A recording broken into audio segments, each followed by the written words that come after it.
Media ടീമിനോടൊപ്പം ഉള്ളത് പ്രിയങ്കരനായ ജലാൽ സാറാണ്. സാറിൻ്റെ റേഡിയോ ഇൻ്റർവ്യൂ ഒക്കെ എല്ലാവരും കേട്ടു. LSCയുടെ ചരിത്രം എങ്ങനെ വന്നു, എല്ലാം SGFയിൽ നിന്ന് LSCയിലേക്ക് എങ്ങനെ മാറി, അങ്ങനെ നല്ല നല്ല അനുഭവങ്ങൾ പങ്കുവച്ചു. സാറ് ഉള്ളത് കൊണ്ടാണ് എൻ്റെ പേഴ്സണൽ അഭിപ്രായത്തിൽ സാറിനെ കിട്ടിയെന്ന് ഭയങ്കര ഒരു ഗോൾഡൻ ചാൻസ് ആയിരുന്നു. തുടക്കം മുതൽ തന്നെ ഗ്രൗണ്ടിൻ്റെ ആദ്യ പടിയിൽ തന്നെ നമ്മുടെ ഒപ്പം സാറ് പ്രവർത്തിച്ചു, എല്ലാ കാര്യത്തിലും ഇൻവോൾവായി, വളരെ അതുമാത്രമല്ല സിൻസിയറായിട്ട് നമ്മളോടൊപ്പം നല്ല രീതിയിൽ. എൻ്റെ ഒരു സാറ് കൂടിയാണ്, മിനിക്കോയിൽ എന്നെ പഠിപ്പിച്ചിട്ടുണ്ട്. ഇപ്പം സാറേ, ഈ രാത്രിയിലുള്ള ഈ സ്വിമ്മിംഗ് എന്ന് പറയുന്നത് ഇപ്പോൾ ചരിത്രത്തിൽ ആദ്യമായിട്ട് 34th ഇങ്ങനെ നടത്താൻ പറ്റി. അതുമാത്രമല്ല ഇത്രയും വലിയ ക്രൗഡുണ്ട്. അതുപോലെ നല്ലൊരു സ്ക്രീൻ വെച്ച് നമ്മൾ ലൈവ് കാണിച്ചുകൊണ്ടിരിക്കുന്ന ലൈവ് സ്ട്രീം പോവുകയാണ്. അപ്പോൾ ഈ ഒരു ഘട്ടത്തിൽ സാറിന് എന്താ പറയാനുള്ളത്?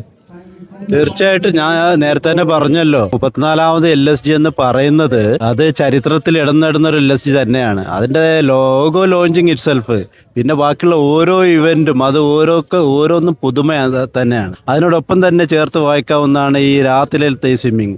ഇതൊരു തീർച്ചയായിട്ടും തങ്കലിപികളാൽ എഴുതപ്പെടേണ്ട ഒരു മീറ്റ് തന്നെ ആയിരിക്കും. കാരണം ഇതൊരു പരീക്ഷണ അടിസ്ഥാനത്തിൽ സാലിയുടെ നേതൃത്വത്തിലുള്ള ആ ഒരു സ്വിമ്മിങ് അറേഞ്ച്മെൻറ്റ്സ് എന്ന് പറയുന്നത് ഒരുപാട് നമ്മൾ അതിനെക്കുറിച്ച് ആലോചിച്ച് പഠിച്ചു, ഒരുപാട് എക്സ്പെർട്ട്മാരോട് ചോദിച്ചു.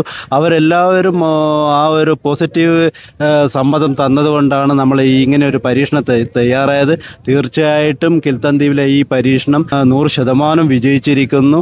അതുപോലെ തന്നെ ഇത്രയും ക്രൗഡ്, ഇതുവരെയുള്ള ഈ സ്വിമ്മിങ്ങിനൊക്കെ ഇത്രയും വലിയൊരു ക്രൗഡ് ഈ 33 LSGയിലും നമ്മൾ ഇതുവരെ കണ്ടിട്ടില്ല. അപ്പോൾ ഒന്നുറപ്പിക്കാം, കിൽത്താൻ ദ്വീപിലെ ഈ 34ാമത് LSG ഒരു ചരിത്ര നേട്ടം തന്നെയായിരിക്കും, അതിന് സംശയമില്ല. All the very best. Okay, thank you sir.